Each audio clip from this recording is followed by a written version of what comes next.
alaykum, hurmatli Farg'ona tumanimiz fuqarolari va mehmonlari. Muhtaram prezidentimizning tashabbuslari bilan yangi O'zbekistonda huquqbuzarlik va jinoyatchilikka qarshi kurashish umummilliy vazifaga aylantirildi. Ana shu yangilanish, o'zgarishlar samarador bo'lishining kafolati sifatida mamlakatda tinchlikni ta'minlash, buning uchun jinoyatchilikka qarshi kurash tizimini tubdan yaxshilash davlatimiz siyosatining eng ustuvor yo'nalishlaridan biriga aylandi. Xususan, davlatimiz rahbarining 2025-yil 3-yanvar kunidagi 2025-yilda respublika mahallalarida xavfsiz muhitni yaratish va huquqbuzarliklarni barvaqt oldini olish tizimini samaradorligini yanada oshirish bo'yicha chora-tadbirlar to'g'risidagi birinchi sonli qarori mahallada xavfsiz sharoitni yaratish, fuqarolar tinchlik osoyishtaligini ta'minlash, jinoyatlarning sabablarini mahallabo'y va sohabo'y muhokama qilish, jinoyatlarni oldini olish sohasida mahalla yettiligining rolini oshirdi.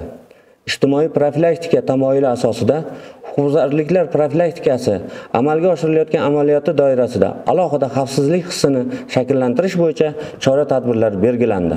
Xususan, Farg'ona tumanida jinoyatchilikka qarshi kurash, uni oldini olish, jinoyatdan jabrlangan shaxslarning huquqlarini tiklash, yetkazilgan zararlarni undirish va har bir qilmish uchun javobgarlik muqarrarligini ta'minlashga qaratilgan bir qator samarali ishlar amalga oshirilmoqda. 2025-yilning 4 oy yakuni bo'yicha kiritilgan vaziyatga to'xtalib o'tsam, jumladan tumandagi 70 ta mahallalardan 45 ta mahallalarda umuman jinoyat sodir etilishiga yo'l qo'yilmadi. Hisobot davrida 186 ta jinoyatlar qayd etilgan bo'lib, shundan 63 tasi oldini olish mumkin bo'lgan. 66 tasi kiber jinoyatlar hamda 57 tasi aniqlangan jinoyatlar toifasiga kiradi.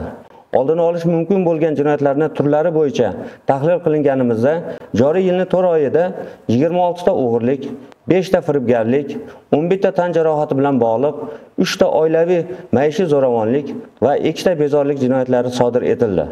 Bundan tashqari, joriy davrda tumanimizda 2 ta fohishaxona saqlash, 2 ta qimorxona tashkil etish, 5 ta noqonuniy qurol saqlash, 3 ta chegara qoidalarini buzish, 9 ta kontrabanda va 31 ta giyohvandlik vositalari bilan bog'liq jinoyatlar aniqlangan.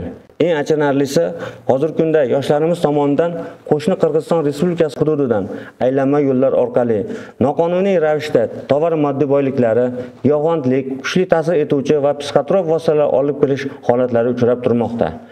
Joriy yilning 4 oy davomida tumanimiz hududidan 15 kilogramdan ziyod giyohvand va kuchli ta'sir etuvchi vositalarni aniqlanganligi bu so'zimning isbotidir. Hozirgi kunda jamiyatimizga kirib kelgan yangi turdagi kiber jinoyatlarga qarshi kurash bo'yicha joylarda bir qancha targ'ibot ishlari olib borilishiga qaramasdan, ayrim fuqarolarimizning internetni yaxshi bilmasligi yoki firibgarlarga ishonib qolishi natijasida 66 ta ushbu turdagi jinoyatlar qayd etildi. Hurmatli fuqarolar, sizdan shuni so'rab qolamanki, Telegram ijtimoiy tarmoqlari orqali har xil turdagi dasturlarni yuklab olish orqali shaxsiy plastik kartalardagi pul mablag'larini o'g'irlatib qo'yish holatlari juda ko'p uchramoqda. Shu bois ijtimoiy tarmoq orqali dasturlarni yuklab olmaslik hamda shaxsiy ma'lumotlaringizni begona shaxslarga bermang. Tahlillar shuni ko'rsatib o'tadiki, tumanimizning Konchilar, Chimyon, Yangiobod, Damko'l, Mehnatobod mahalla fuqarolar yig'inlarida oilaviy zo'ravonlik hamda tan jarohat bilan bog'liq jinoyatlarni o'sib ketishi kuzatilmoqda.